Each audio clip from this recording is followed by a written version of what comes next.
Follow the money. That's what I always say. You always follow the money. Yeah. This is Follow the Money with Mitch Moss and Pauly Howard on VSiN. Here we go. It is Follow the Money on VSiN, the Sports Betting Network. Mitch Moss, Pauly Howard with you. We are live in downtown Vegas from the Circa Resort and Casino. Very busy 3-hour program lined up today. Win-lose coming up in 45 minutes. We have look-ahead numbers to week number 8 in the National Football League. We'll take you inside our pizzeria coming up a little bit later on. Real or Fugazi, an hour from right now. Plus Paul Stone in 90 minutes. College football bets. Jensen Lewis, Major League Baseball. And Derek Stevens, the owner of this bad boy property, comes up in the third hour of the program. Great night of sports viewing and hopefully betting for all of you out there last night, Pauly. And we can begin to kind of rehash what happened with the Monday Night Football doubleheader. Bills have some problems, man. Holy moly. Like, that was sound the alarms. We need help. And I like what you have been telling me personally, like via plenty of texts so far this year. If Allen is not Superman every game, forget it.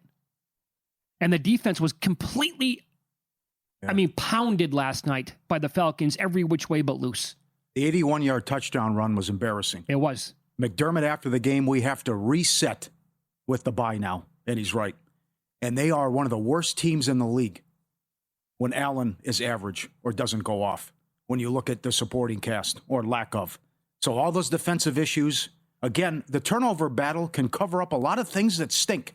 And remember, in the great breakdown in the summer from Lou Finicaro on the win total under, they were plus 24 last year. Right. So every game, if you're going to be plus 2 in the takeaways, and you're getting all these turnovers defensively to bail you out, guess what happens when you don't do that? And you lose the turnover battle, and it's not there. Voila, 14 points, can't stop the run. So it's one thing to be 4-2 and lose the last couple games. They beat the Ravens, Jets, Dolphins, and Saints. Those are their wins. So with Kansas City and Tampa and some of these big boys coming up, yes, I know the schedule's easy, but suddenly New England to win the division, Bills not get the 1 seed, Bills not have home field, all that is in play because they look awful right now. Yeah, Patriots to win the division.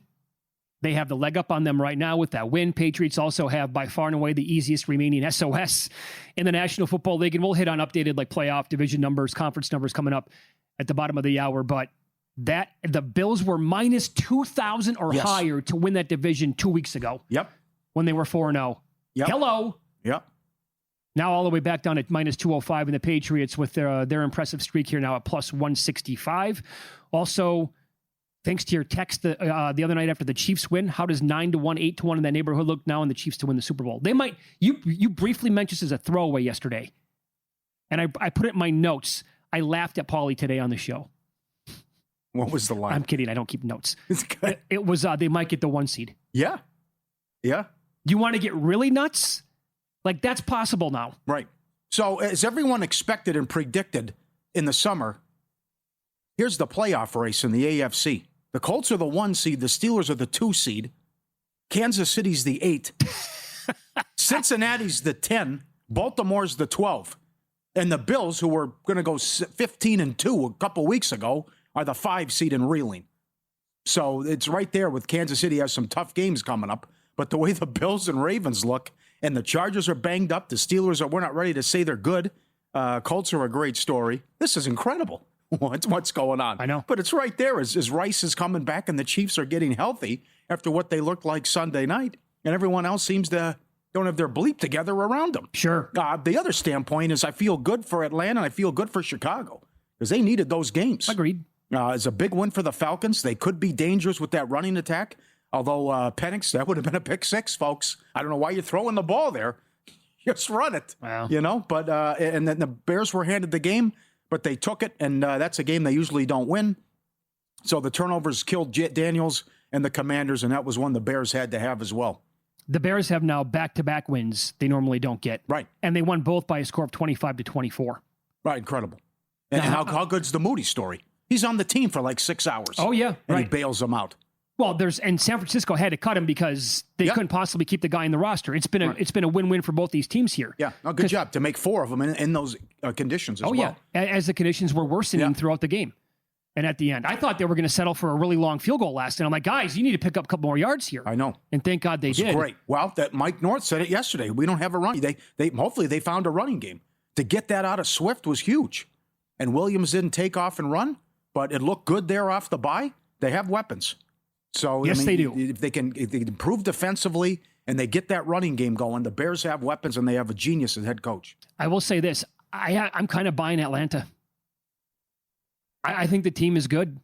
They have some pretty Defense impressive. has improved, yeah. Yeah. I mean, again, right. Probably the biggest fluke of the entire year was their 30-0 drubbing at Carolina earlier, right? Like that's the weirdest score result so far through 6 weeks in this league. Yeah. I would also say Green Bay 27. That was basically 27-6 over Detroit until the line scored in the final minute there in fourth down. But regardless, this is another team, right?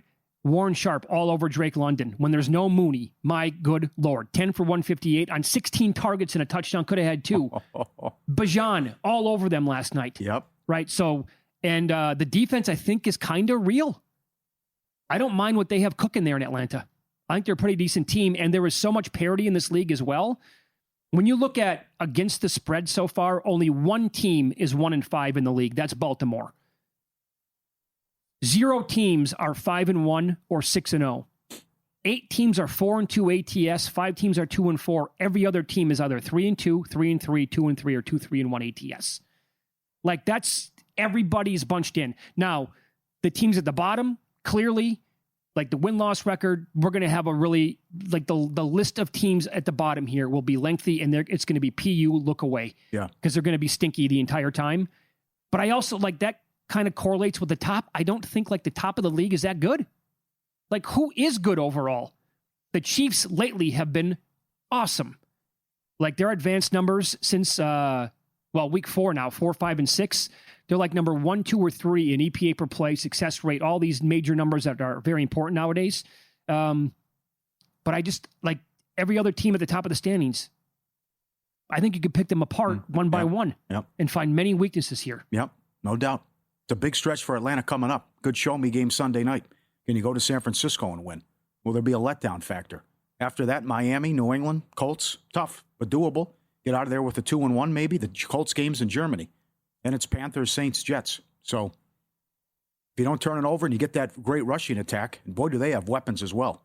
I mean, still, somehow, you'll pitch a couple catches. But right. You get Mooney healthy, they have weapons, and they should be able to score.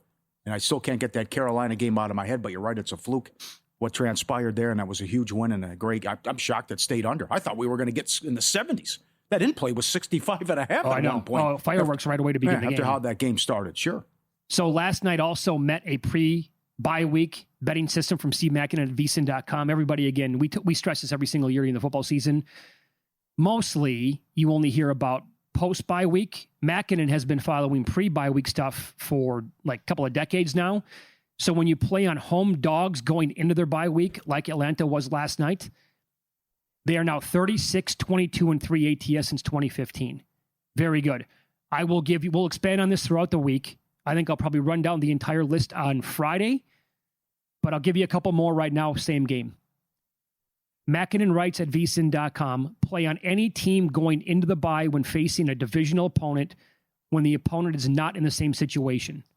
That's 54, 24, and 1 ATS since 2013, 69%. The Raiders qualify against the Chiefs. And in that same game, play under the total in the same situation. A team facing a divisional opponent when the opponent is not going into a bye week, 36, 15, and 2 since 2013 under the total. 71%. Pretty good angles here. Damn right. The pre-bye week stuff. Mm-hmm. And I will say this about the Raiders on Sunday. Again, their offense was absolutely hideous, and they're lucky that Tennessee is just below them in terms of, they're the worst team in football. Raiders aren't quite that bad. Their defense was awesome, led by Max Crosby. They were engulfing Cam Ward and that entire offense pretty much the entire game. Yep. But now it kind of goes up a notch here when you take on Mahomes and company. But the Raiders have given them some struggles, over the years. Mm-hmm. Were you okay with everything going on at the same time? There was a lot last night. Yes. The Dodger game was going on. That was crazy. The 8-6-2 double play. You'll never see that again. I mean, it's impossible. What's Hernandez doing? And then both games coming down at the same time, and what was going on with Monday Night Football, madness. How would you describe that blunder from Hernandez? All-time bad. That's as dumb. That's as bad as it gets right there. How do you not score? That's terrible. I mean, was once you just tag up and go. Just take up and go. You can't get hurt there. Right. What's the stutter step? Like you have to score a run. Yeah, that's horrendous. That is an all-time bad beat if they lose that game. Oh, no question. Snell throws one of the best games in postseason history. You could have blown it open there. You should at least have a 3-0 lead. And then Sasaki, who you would question the move coming up, but the guy had only allowed one hit in 5 2/3. And next thing you know, the winning run's on second base. Yeah. Nobody knew what happened on that double play. No, the announcers were trying to figure out what was going on the fly. The umpire got it, though. He was signaling no. No, he was, didn't catch it. How about the center fielder? What happened? What the bleep just happened? The center fielder was lost, we all were. Yeah, right. He's like, I don't know what to do. I don't know what just happened. Yeah, typical 8-6-2 double play. I liked your tweet, too. You read the ESPN.com, what happened, the recap. Muncy grounds into double play. Yeah, that's all it said. You nailed it. Well, thank you. I'm not watching the game. Pretty simple. I can move on with my life. Yes. Must have been a pretty routine, tailor-made double play, I guess, huh? Sure. Grounds into a double play was the description on the box score. Oh, man. Yeah, you bet. Got it. God. Sure. But I also wonder if, and we'll expand on the series in the game 2 coming up tonight, if Terang doesn't swing, that's ball 3. That's a full count. Mm-hmm. But also, if he gets a hold of that, that's a grand slam and the game's over. Like, he swung. The bat speed on that was insane. So we will give you the results in postseason history when teams take a 2-0 lead in a series and tell you about Blake Snell becoming the first pitcher in postseason history to accomplish this.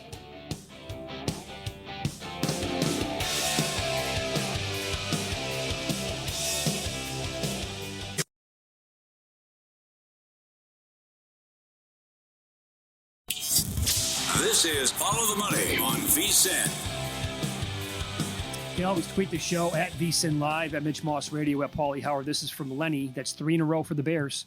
If they don't crap the bed against Minnesota in the fourth quarter, they'd be 4-1. Yeah.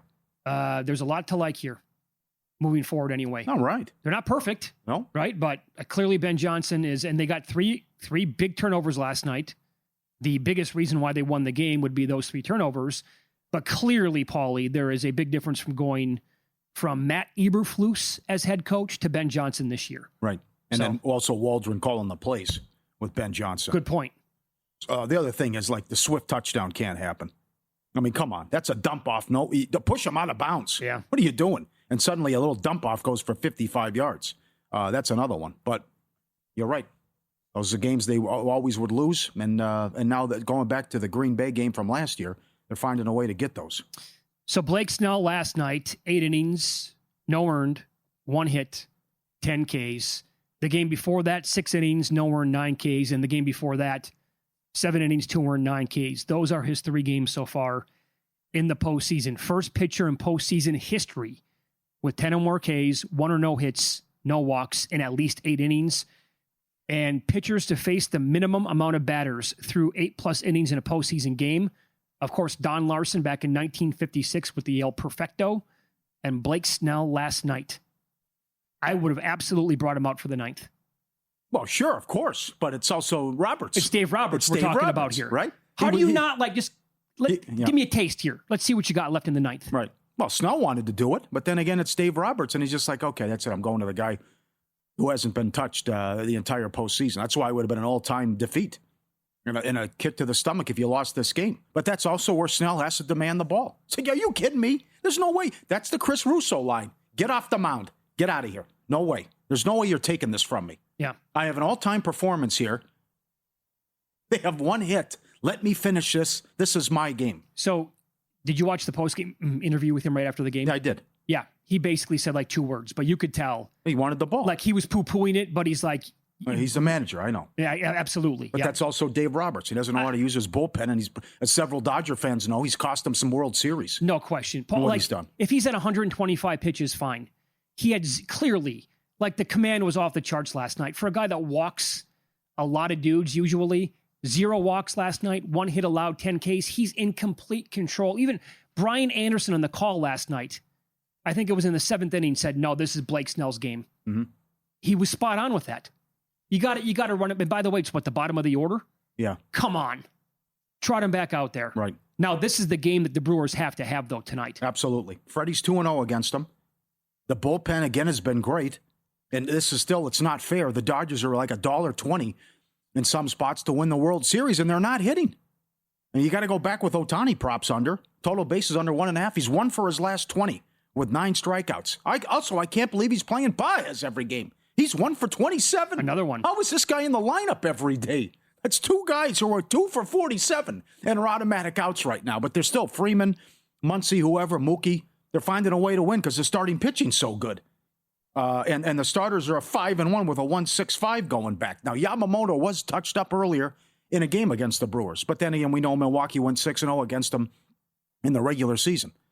But Yamamoto had just had 1 bad inning against the Phillies. He's been awesome. Question is, what can they do with fastball Freddie? Because you're right. If they lose this, it's all over because they don't know what they're going to do in game 3 and 4. And you go to L.A. for 3 and you're down 2-0. That's going to be curtains. So it's a game they have to have. Season on the line, you're right. Yeah. The last game out, the numbers for Yamamoto, it was in the playoffs against Philadelphia. They lost that game. The Dodgers at 8-2. He went 4 innings, 6 hits, 3 earned. Struck out 2. That was it, allowed a home run. But before that, that's when he was on that incredible streak and gave up basically nothing for 4 straight starts. So to your point there, and Peralta, good numbers career against the Dodgers. And again, as you said, 6-0 this season. So this team was not a fluke. Had a chance to win the game last night. Again, if Terang takes that pitch, it's a full count. And the way Trainen was rolling at that point, the way it was going for the 9th inning, could have walked him. But how does Terang? Now, he tried to get away from the ball coming at him. Yeah, I know he's asked about that. He goes, it's just instinct. It took over. Oh, man. The instinct is to get out of the way. Yeah, sure, I know. Yeah. Easier said than done on my part, I guess. Natural reaction. Oh, but, ball's coming right at me. Let me put my face right in front of it, see what happens. But if they go up 2-0 to the Dodgers, like the Mariners did last night, postseason history, teams making taking a 2-0 lead in any best of 7 series, they've gone on to win the series 78 out of 93 times. Under the 2-3-2 format, teams winning both games 1 and 2 on the road have won 24 out of 27 times. Right. Did you see the 25-3 when it's NLCS or World Series? Yeah. Can you believe the 3? All World Series. Right. 85 Royals, 86 Mets, 96 Yankees. After blowing the first 2 games at home and somehow winning it. Uh-huh. That's nuts how that happened. Well, I remember the Braves World Series in 96. Oh! People assumed it was over with. Yeah. They blew them out in game 1. I think Andrew Jones hit 2 home runs, and then Maddox threw a gem. And they go back, and the Mark Waller's game, Laritz took them deep, and so what just happened? They lost the series. That was 4 in a row. Right. That was, yeah. But these out props are tough tonight because I don't know what Freddie should be strong tonight, but I don't know how long he's going to go. And the other thing is, and Derek Stevens will talk about it coming up with the Nerfy and Yurfy, the Dodgers only have 1 run in the first inning in the playoffs. That's it. That's the Ohtani home run. So I would play the no tonight, even though it's significant juice. And Brewers' pen's been great as well. Again, we look at the exactas now. Everyone assuming it's Dodgers, Seattle, and the Dodgers are plus 130 with the exact matchup to beat Seattle. Seattle to beat LA is 3-1. Seattle to beat Milwaukee 7-1. I just hope we get some baseball here. I don't want to see 2 short series. Well, neither do I. Well, we were on the air yesterday for the beginning of that, the first 2 hours, basically, the Mariners-Blue Jays game. And I had a bet on the Blue Jays live on the show when they were plus around 160, down 3-1, still batting in the first with runners on. They tied up at 3 apiece, and after that, all Mariners. The home runs were fast and furious last night. Naylor hit 1. Mm-hmm. And I'll ask you this. This morning, JVT and I recorded the latest Pod to the Futures podcast, which will be out a little bit later on today. He said, what about Josh Naylor for ALCS MVP? Polanco is now odds on, has to be. Dumper has a home run in game 1. Julio went yard last night. Yeah. But Naylor homered, and he is getting hot at the right time. Like if the Mariners close this out in a sweep for 5 games and Polanco's stick goes quiet and Naylor continues here raking, that's going to be what's in my mind right now. What's top of mind? It's going to be the guy who's playing the hottest baseball in the final couple of games. 18-1 on him, who's already got a home run banked for the series. It'd be interesting. Yeah. Not bad. Well, you might get the stolen bases, too. That's a fun prop to look at as well. Yeah. But I think he's like 22 or 22 since he was acquired.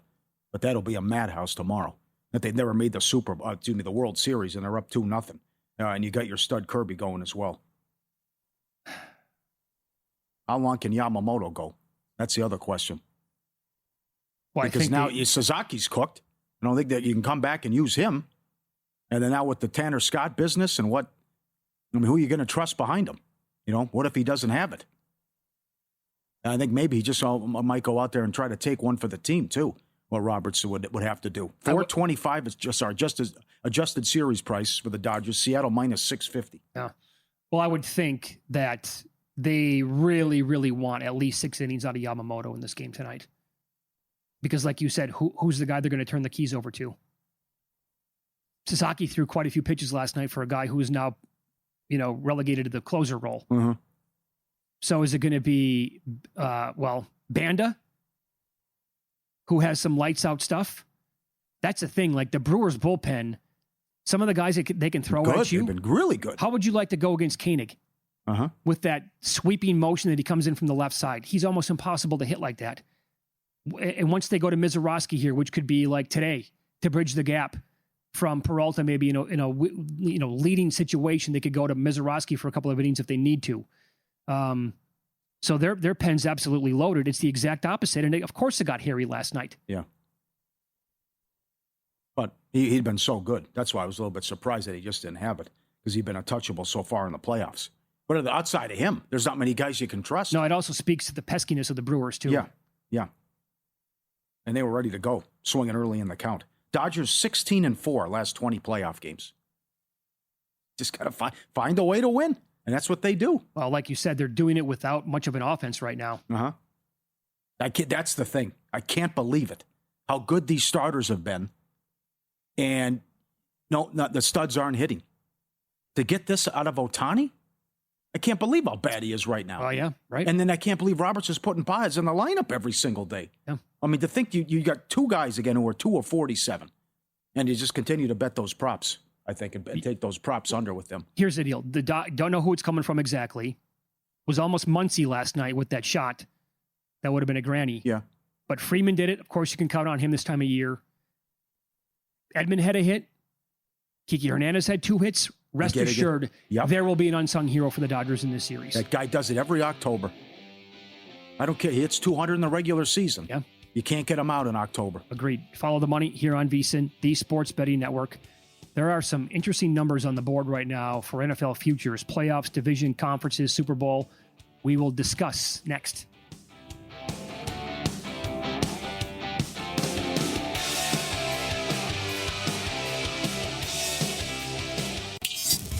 This is Follow the Money on VSiN.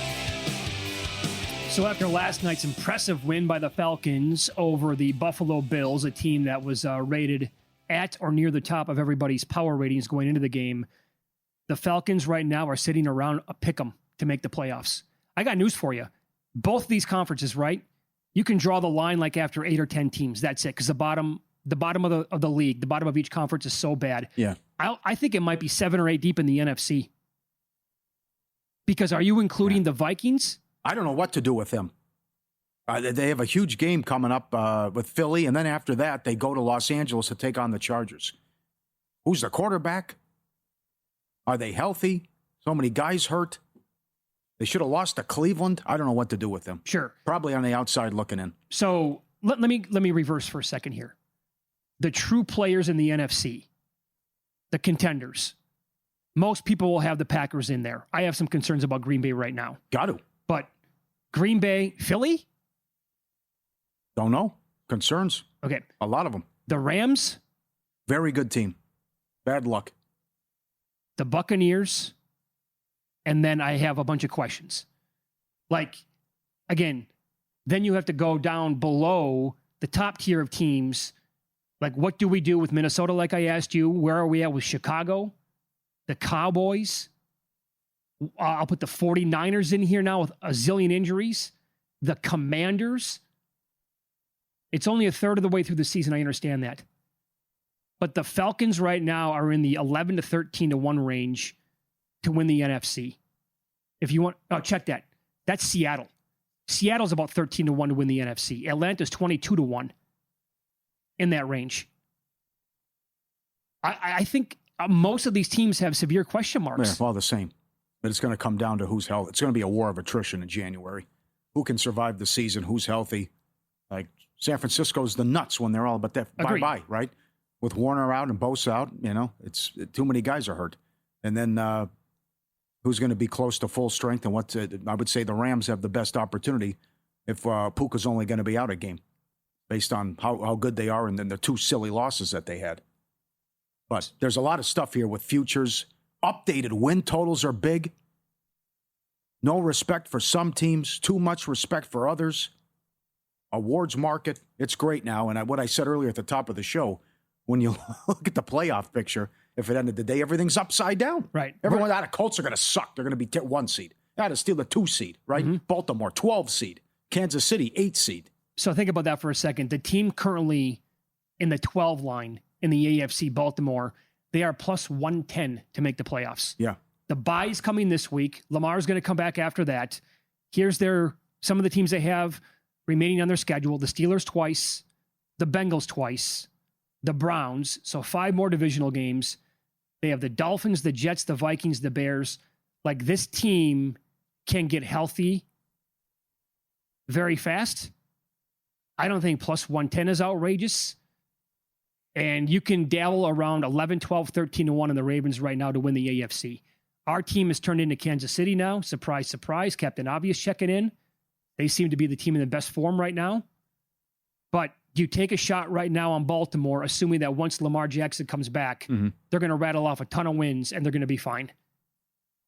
Because again, what I said about the NFC being maybe 7 or 8 deep, the AFC is you got to draw the line at 10. That's it, because it drops off like a rock. Yep. And then you can start to pick apart and draw a line through other teams like the Broncos. Awesome defense. I don't know, man. We watched that game live together on the air on Sunday against the Jets. I have many concerns about Bo Nix in the offense. I'd love to make a case for Justin Herbert and the Chargers. They are banged up to the gills. Yep. Right? The Steelers, no thanks, you can have them. Jacksonville, get out of here with that. And then it starts to drop off big time. Uh-huh. So I think there's an angle here where Baltimore is going to be very live. All they have to do is get in. Just get into the playoffs. And then if they get as close to healthy as they can at that point come January, they can do some damage, I think. Well, I think it's you can't just assume win. They'll be okay because the defense is so bad. And you're also talking about you're going to give yourself any room for margin for error. It's only now Harbaugh said, listen, it's happened 4 times. We think we can do it. And the funny thing is that Alex Smith was involved in 2 of them. But you look at the schedule and just say, are you going to beat the Steelers? Are you going to beat Cincinnati when you can't stop anything? And you finally got Henry going a little bit. But that travesty from 1st and goal, what they ran. Give Philadelphia credit. They ran a tush push with Andrews twice, and it didn't work. Right. From the 1-yard line. And the Rams got the goal line stand, and that was all she wrote. Isn't that, again, going back to last year in the offseason, isn't that one of the reasons why they got Derrick Henry? Oh, I know. They give it to him on 4th down, not even close. That's it. I mean, you're going to do the push with Andrews twice in a row, and it flops big time both times. Now, how about the Commanders after losing last night? They're in the plus 150 range just to make the playoffs. Yeah. There was an angle here, briefly discussed on VSiN Primetime last night. Do you bet the Commanders to win the division? Because they were, a 4.5, 5-point favorite last night. If they get that win in, then they have the Cowboys on deck. Eagles are definitely not in true form right now. Yeah. That could be something. So DraftKings currently has plus 110. Earlier today at FanDuel, I noticed plus 148 just to make the playoffs now. Yeah. They were minus 188 to miss. The 49ers are plus 210 to miss the playoffs. They have the tough teams on the schedule. They still have to play the Colts, the Rams, the Seahawks, and the Bears. But they get the Titans, the Browns, Giants, we'll see, Arizona, Texans, and Carolina. And DraftKings has a better number, actually. They're sitting at plus 270 to miss the playoffs right now. At some point, this avalanche of injuries could just wipe out an entire team. Yeah. I think all these teams are the same because of the injuries, and I can't do anything from a future standpoint with that. I just had to look at win totals. And I took the Cincinnati Bengals over 5.5 wins, heavily juiced to the over. I took Green Bay under 11.5. I took the Chiefs over 10.5. I think that's the way to attack it with adjusted wins. But the other thing is, like, you're right. You think you get good value, make a nice bet, and then, whoop, he's out. We're on a bad run here for 3-4 weeks. Major injuries. Oh, yeah. Cluster injuries to several teams. And then just when you're right, oh, boy, what a win for Jacksonville. Trevor Lawrence looked right back to where he was. Yeah. Horrible performance. They lose. They are +1. Here's the thing. They're +190 to miss. I'm just throwing it out there. To miss the playoffs after that great win against KC and unable to back that up against Seattle. And a team in their own division off to a very slow start, now coming off a bye this week, playing good ball last 2 weeks. The Texans are +180 to make the playoffs. I think there's something there that could be correlated. Because I'm pretty comfortable saying that the Colts are a pretty damn good football team and they're going to make the playoffs. But if the bottom of the AFC is that weak, then finding a team like Houston, trusting that defense, they have allowed the fewest points per game through 5 weeks. Well, they played 5 games through 6 weeks of the season since like the 2000 Ravens and a couple of other teams going back like 30 years. That's how good the defense has been. And they were playing in all those coin flip games to begin the year. I don't hate +180 to make. I think they can get in. And division numbers, the Bills are now, again, as we talked about in the first segment, around -230, Patriots +185. The Patriots schedule, think about this for a second. The Pats have the Jets twice, the Titans, the Browns, the Dolphins, the Bengals. The Ravens, will find out what they're like. Tampa Bay and Buffalo are the toughest games remaining on their schedule. Yeah, that was the big thing going in. Remember, before the season started, they were a favorite in 11 games. So now you're getting the big upset in Buffalo, and they have all their issues. It's like, yeah, it's not too late. Well, I missed it. No, you didn't. You can still get a good price on it. I think that's okay to take the Patriots now after you see the issues that Buffalo has, and they already have the big win on the road there. You know why that's why it's not too late? Because now we know that much more 6 weeks into the season. And yeah, +165 is not as high as it was going back a month and a half. But you've seen now the weaknesses for Buffalo. And they are just like screaming off the TV like, we need help. We need help. They're putting out an SOS. And the Patriots, meanwhile, they can coast to a bunch of different wins over that weak competition. Yeah. And this is big, too. Vrabel won't allow them to overlook opponents. And there won't be a letdown with the Patriots. Yeah. Because Vrabel's so good. By the way, a team that you bet the under on this year, toughest remaining SOS in the league, Detroit. They have drifted out to +160 to win their division. That one's tough, too. I don't know what to do with that. And that third Thanksgiving game is going to be enormous. One of the best teams and best times of the year to be a better. Football's rolling. NLCS, ALCS is here. Hockey's back. NBA tips off in a week. Every best bet, every host, every guest, the real-time betting splits, AI-powered prop tools, and matchup analysis, 24/7 video and replays on the VSiN Watch app. Get our all-new NBA betting guide. Start betting smarter today, just $9.99. The Mackinnon trends in every sport. VSiN.com/subscribe. Jump in now. $9.99 or save 50% with the annual plan. VSiN.com/subscribe. Win, lose up next. This team has played almost 80 games against top 10 teams going back nearly 50 years. This Saturday marks the first time they've been favored. We'll tell you who that is next here on VSiN.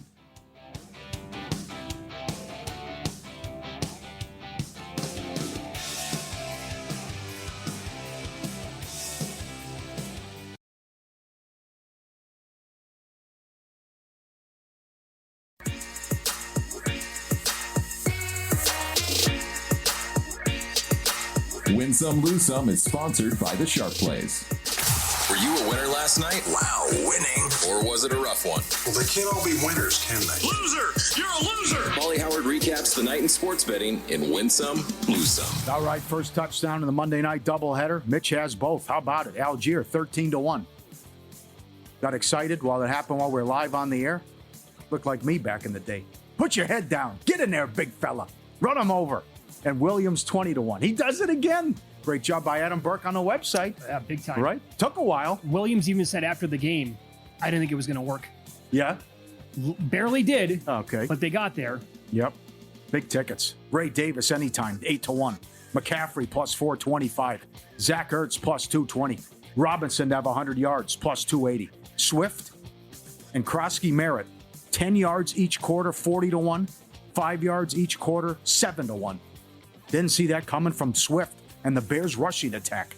Those are available for all the primetime games at Caesars. Atlanta Moneyline plus 175, Bears plus 210. Here at Circa, Snell 10 plus strikeouts plus 485. Longest home run, Polanco 25-1. Anytime home run, Polanco plus 560, Rodriguez plus 450, Naylor plus 625, Freeman plus 550. Most runs of the day, Seattle 3-1. Subscribe, be part of the team, vsin.com, our radio and podcast friends. You always want to see these tweets and videos at Pauly Does Vegas on Instagram. Send them in, we'll put you on. Everyone's been great sending these in. This is great. The dog goes outside to use the bathroom, but he doesn't like the wet grass, so he's got the shoes on, right? He refuses to go out there on the wet grass unless he's got the little help. You see he's got the green socks on, shoes, walking out there. That's great. How good is that? So we did this years ago when we lived in the Bay Area, when it would rain a lot at times. And we were renting a place, had a ton of carpet. We're like, oh my God, I don't want to clean up after the dogs go out. It's super rainy outside. There is nothing in life they hated more than the boots. I couldn't even take them outside. Really? They were basically like crying. Yep. Get these things off me right now. Yes. Yeah. I had the Husky, and then Jordan the Beagle does it too. Like if you put something on the paw, they're immediately trying to get it off. No doubt. Or if they would have like an issue and you have to wrap it, they eat the bandage all the time. Mm-hmm. That's awesome. How about this one? You ever do this where the dog just says, nah, that's enough for me. Nah, the walk's over. I'm tired. Pick me up. I think the guy's at the grocery store here, right? And the dog just says, no more. You put me in the cart, got the blanket. Yeah, this is the life. Take a little nap while you're shopping. That's enough. He's so fluffy, looked like a stuffed animal at first. That's right. Look at him. He just shuts down completely. Yeah, and that'll do it for me. The walk's over. Oh, no more. That dog's living a pretty good life there. Yeah, we've seen several of these over the years on Follow the Money, where the dog will just stop on the walk and just say, lie down and won't move. That's excellent. And one more. How smart are these dogs? Look at the baby falling asleep. And then the dog brings in the puppy and puts the puppy next to the baby. Can you believe that? Brings him right there. Here, come on, buddy. Come on over. There's room. And he sleeps next to the baby. You've talked about this, too, with the dogs when you brought home Sebastian. Oh, yeah. They went crazy with the stroller.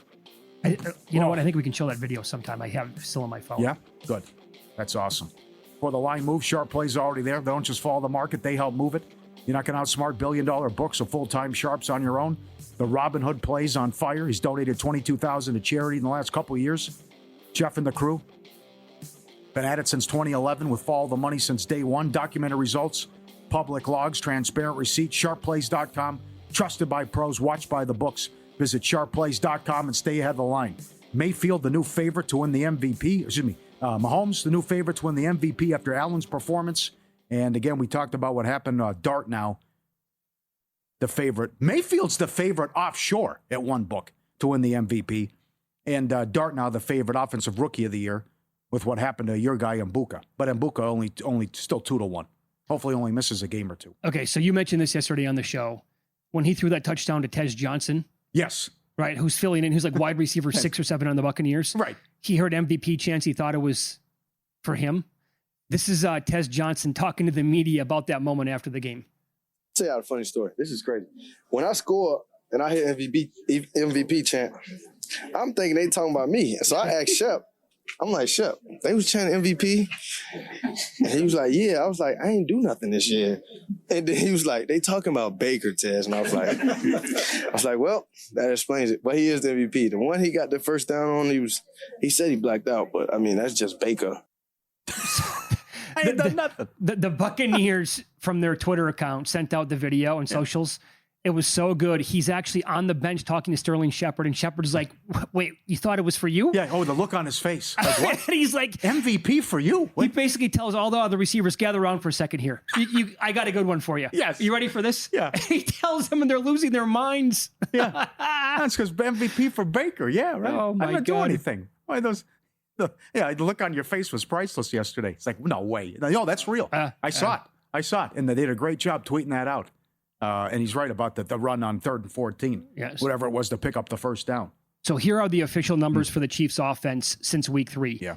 They are first in EPA per play, first in success rate, second in pressure rate allowed, and third in rushing EPA. Pretty good. Here they come. Despite losing in Jacksonville, they were really good offensively. If Mahomes doesn't throw that pick 6, they win the game. Yeah, that's right. Are we missing anyone there? Do you think there's any value on somebody? The one guy, because of the schedule, we talked about it briefly, would be Drake May. His numbers are good. Yep. Top 5 in passing yards. His QBR and his quarterback rating are really, really good. 10 touchdowns, 2 INTs. He'll put in rushing yards as well. Like, there is an angle now, again, where that team could rattle off 11, 12 wins. If they win that division, he puts up super solid numbers. Put it this way. He has dropped from 90-1 2 weeks ago to 18-1 right now. Yeah. Is there anybody that you would think of? A lot of things would have to go right, but Darnold is putting up big numbers. And with the JSN connection, and that's the other thing, Offensive Player of the Year is nuts. What JSN is doing, Puka, Robinson, and Taylor. Yeah. But if this continues and they keep winning games, especially at home, you're right, Seattle can win 11 games, something like that. I don't hate the Seahawks right now to win that division. Yeah. It's plus 250 or higher. And here's the team I was talking about in college football before the break. Good tweet from Cole Kublik, ESPN. Vanderbilt has played 77 games against top 10 teams since 1978. This game on Saturday against LSU, the first time they will be favored in any of those. They're 2.5-point favorites right now. Does that say more about the Vandy program or the LSU program right now? Well, a little bit of both. Bobby is great, and LSU's offense has been broken all year. But this is the stretch where every week you're going to get huge matchups in the SEC and also the Big 12. And as I said yesterday, it's who knows? Look at the future odds on these two conferences. Who's going to make it? Who can win the league? Yeah. Well, I'm in love with Texas Tech and their schedule, and they catch in Arizona State at the right time. Like, who are they going to play, though? But the BYU's got the Holy War. We love Utah. Cincinnati's a great story. And with the SEC, good luck. You still can't count out Texas. But all these teams are also playing each other, and you got the Ole Miss Georgia game. Bama's playing a ranked opponent, it seems, every week. Oklahoma's got a ranked opponent. So that's wild how that'll play out with these two. But it's great what's happened. Maybe Franklin can go back there. Well, did you see the next odds for the Penn State head coach? What's the updated odds? Okay, so I'll give you the names and the numbers. You tell me if anybody here moves the needle for you, other than Cignetti. He'll move the needle. Yes. Matt Rule's 3-1.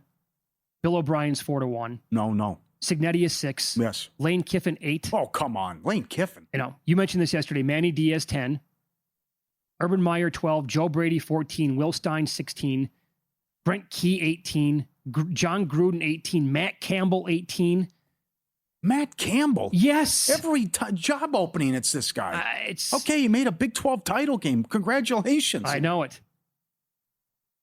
Yeah, that's yikes. Yeah, I think it'll be someone that's not on the list because they can shoot for the stars with that. But the amount of money that's involved.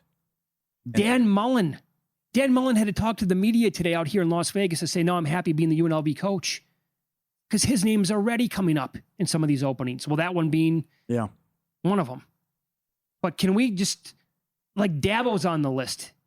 Ed Orgeron's on the list. Who are the candidates, man? Fine, it's Cignetti. He goes there. He'll probably do a great job. Then is that it for Indiana? They just come back to who they've been for 100 years? And it was a 2-year flash in the pan for them because this guy's so good. And I think Saturday's huge for, is Kiffin is this where Kiffin's going to retire? Or is Kiffin going to take, is the Alabama job going to come open? Would they hire him? What's left for Kiffin? Florida, maybe? But, I mean, if he can beat Georgia on the road and what he's doing with Chambliss, maybe he just says, I'm good here, and I got another raise, and I can be a top 15 program and have a fun offense every year. Yeah, expectations were never huge. What's Ole Miss one? Yeah, I think that's kind of realistic what you just said. They could be a top 10 to 15 program every year, make the playoffs probably, 7, 8, 10 times out of 10 years anyway, and make a semifinal. Yeah. You're not expected to win the whole thing there. I agree with what Michael Penix said after beating Buffalo last night on Monday Night Football. Real or Fugazi? Next here on VSiN.